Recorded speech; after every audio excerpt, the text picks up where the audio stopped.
दोस्तों, विज्ञान में मानवता का भला करने के लिए दिन रात नए नए प्रयोग होते रहते हैं। दुनिया भर के वैज्ञानिक बड़े ही उत्साह के साथ नई घटनाओं को समझने की और नई खोजों को करने की कोशिश में लगे रहते हैं, किंतु इनमें से कुछ कोशिश ऐसी घटनाओं में भी बदल जाती है जिन्हें करने के बाद इन उत्साही वैज्ञानिकों को भी पछताना पड़ जाता है। तो चलिए आज के इस वीडियो में दो ऐसे ही वैज्ञानिक प्रयासों के बारे में जानते हैं जिन्हें करने के बाद वैज्ञानिकों को बहुत बुरी तरह से पछताना पड़ गया था। The demon core. दोस्तों, हम सभी जानते हैं कि कैसे द्वितीय विश्व युद्ध के दौरान अमेरिका ने जापान के दो शहर हिरोशिमा और नागासाकी पर परमाणु बम डालकर उन शहरों को तबाह कर दिया था, जिस वजह से जापान ने अमेरिका के सामने तुरंत आत्मसमर्पण कर दिया था। हालांकि अमेरिका की तैयारी और भी अधिक खतरनाक थी। अमेरिका ने सोच रखा था कि अगर जापान अब भी आत्मसमर्पण नहीं करता तो वो एक और परमाणु बम जापान पर गिराएगा। इसलिए अमेरिका ने तीसरा परमाणु बम भी अपने पास रखा हुआ था, लेकिन यह बम अभी पूरी तरह से तैयार नहीं हुआ था। आप यूँ समझिए कि अभी तक अमेरिकी वैज्ञानिकों द्वारा इस परमाणु बम का रेडियो एक्टिव कोर ही बनाया गया था, और ये कोर असल में प्लूटोनियम से बनी 3.5 इंच की एक बॉल थी। युद्ध समाप्त होने के बाद इस प्लूटोनियम बॉल को लॉस एलामोस के रिसर्च सेंटर में रख दिया गया, जिसे वैज्ञानिकों ने प्यार से रूफुस नाम दिया। किंतु आगे चलकर इस प्लूटोनियम बॉल के साथ कई दुर्घटनाएं घटी, जिस वजह से बाद में इस बॉल को द डीमन कोर यानी शैतान का गोला कहा जाने लगा। दरअसल वैज्ञानिक इस गोले पर प्रयोग करके ये पता लगाना चाहते थे कि ये गोला कब बम में तब्दील हो सकता है, जिसके लिए वैज्ञानिकों ने एक अत्यधिक खतरनाक प्रयोग किया, जिसमें प्लूटोनियम और बेरिलियम के बीच न्यूट्रॉन प्रतिक्रिया का परीक्षण किया जाना था, और इस प्रयोग को क्रिटिकल मास एक्सपेरिमेंट नाम दिया गया। इस प्रयोग में बेरिलियम के गोल शेल से प्लूटोनियम की इस बॉल को ढक दिया गया। बेरिलियम के शेल को टेम्पर नाम दिया गया था। ये टेम्पर प्लूटोनियम बॉल से निकलने वाले न्यूट्रॉन्स को परावर्तित कर दोबारा से प्लूटोनियम बॉल के केंद्र की ओर भेजता था। जब ये न्यूट्रॉन इस बॉल के केंद्र से टकराते थे तो और अधिक न्यूट्रॉन वापस बाहर की ओर आते थे। इस प्रक्रिया को लगातार किए जाने से एक नाभिकीय चैन रिएक्शन शुरू हो जाता था, जिसके डाटा को वैज्ञानिक इकट्ठा करते थे। इस प्रयोग में सेफ्टी के लिए बेरिलियम टेम्पर और प्लूटोनियम बॉल के बीच कुछ स्पेसर लगाए गए थे, जो प्लूटोनियम बॉल और बेरिलियम के शेल को पूरी तरह से एक दूसरे के साथ मिलने नहीं देते थे।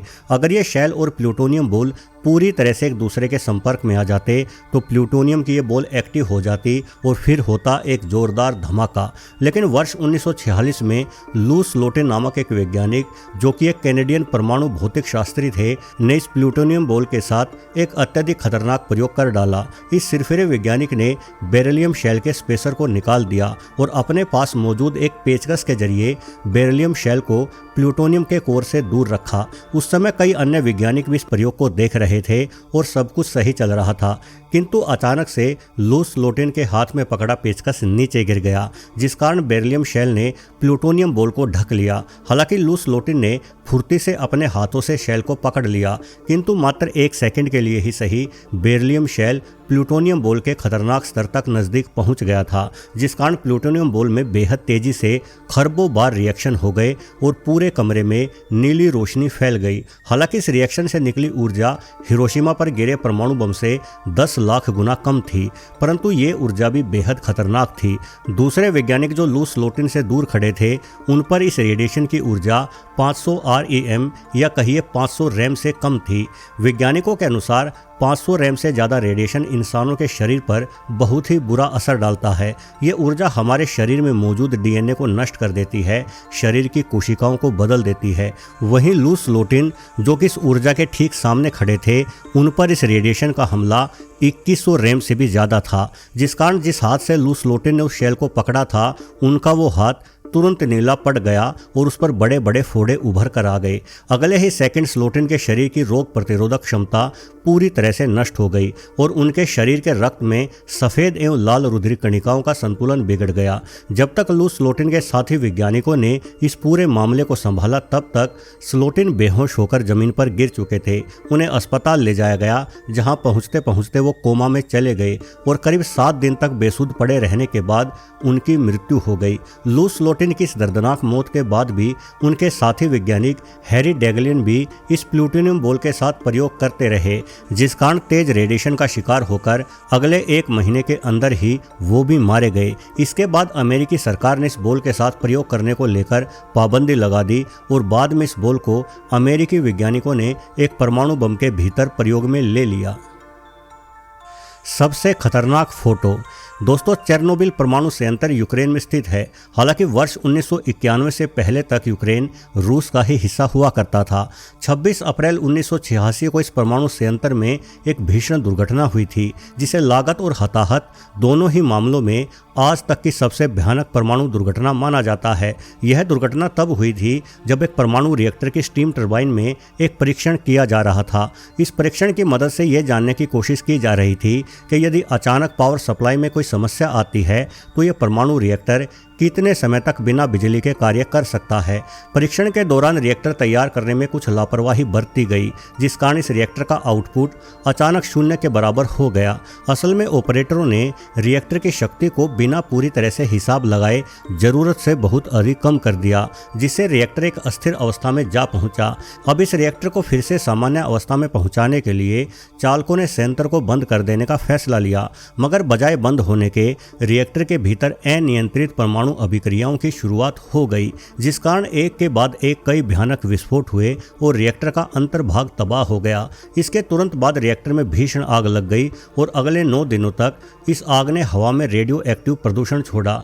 यह प्रदूषण न सिर्फ रूस बल्कि स्वीडन, पोलैंड और बेलारूस समेत पश्चिमी यूरोप के देशों तक पहुंच गया था। विस्फोट के कारण 2 इंसान तुरंत मारे गए और कई अन्य गंभीर रूप से घायल भी हो गए। इस विस्फोट के बाद चेरनोबिल संयंत्र के आसपास के 30 किलोमीटर के दायरे में स्थित गांवों और शहरों को खाली करा दिया गया। जब इस घटना को घटे करीब 6 महीने बीत गए, तब कुछ वैज्ञानिक और सुरक्षाकर्मी इस परमाणु संयंत्र के रिएक्टर नंबर 4 में जांच करने को आए।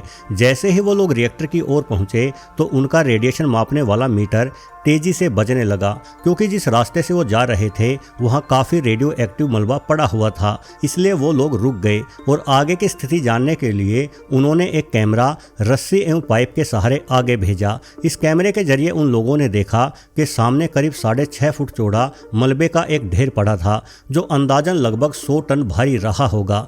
इस मलबे की अनोखी शक्ल सूरत के कारण इसे हाथी का पाँव नाम दे दिया गया और इस हाथी के पाँव से करीब 10,000 रेंटजेन प्रति घंटा रेडिएशन निकल रहा था।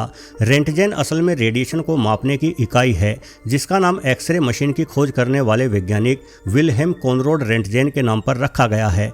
10,000 रेंटजेन प्रति घंटा असल में इतना रेडिएशन है जितना रेडिएशन 45 लाख एक्सरे एक साथ लेने पर निकलता है। यानी हाथी के पांव के नाम से पहचाने जाने वाले इस मलबे के ढेर से इतना भयानक रेडिएशन निकल रहा था कि यदि कोई व्यक्ति 1 मिनट के लिए भी इस हाथी के पांव के सामने खड़ा हो जाता तो उसकी मौत निश्चित थी।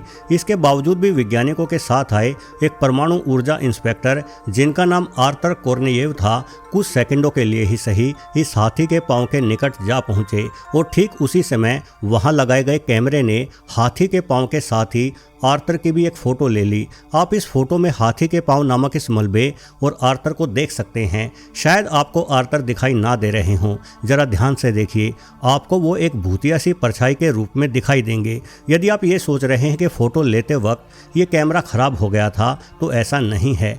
दरअसल आर्थर की तस्वीर उस स्थान पर मौजूद तेज रेडिएशन की वजह से भूतिया परछाई जैसी हो गई है। अब जरा सोचें कि जो रेडिएशन कैमरे के लेंस पर पड़ते प्रकाश तक को इस कदर प्रभावित कर सकता है, तो फिर भला वो रेडिएशन एक जिंदा इंसान का क्या हाल कर सकता है। हालांकि आर्थर ने स्थान पर मात्र 20 सेकंड ही गुजारे थे, शायद इसलिए उस वक्त उनकी जान बच गई। लेकिन इस घटना के बाद से ही आर्थर लगातार स्वास्थ्य संबंधी समस्याओं से परेशान रहने लगे। उनका वक्त घर पर कम एवं अस्पताल में ज़्यादा बीतने लगा और अंततः वर्ष 2014 में किसी गंभीर बीमारी के ही चलते आर्थर कोर्नियेव की मृत्यु हो गई। दोस्तों, वास्तव में परमाणु ऊर्जा हमारे बड़े काम की है, परंतु परंतु ये वो ऊर्जा है जो पल भर में किसी भी जीवित या गैर जीवित वस्तु को राख का ढेर बना सकती है। आज पूरी दुनिया में उत्पादित होने वाली बिजली में परमाणु ऊर्जा की भागीदारी मात्र 10% की ही है, लेकिन इतना तो तय है कि आने वाले समय में यह भागीदारी बेहद तेजी से बढ़ेगी, क्योंकि परमाणु ऊर्जा बिजली बनाने का सबसे सस्ता और दीर्घकाल जरिया माना जाता है। लेकिन भविष्य में जैसे जैसे परमाणु ऊर्जा की भागीदारी बढ़ेगी, वैसे वैसे हम अपने और अपनी प्रकृति के लिए जाने अनजाने में एक नया और बहुत बड़ा खतरा भी बढ़ा रहे होंगे। वीडियो देखने के लिए आपका बहुत बहुत धन्यवाद।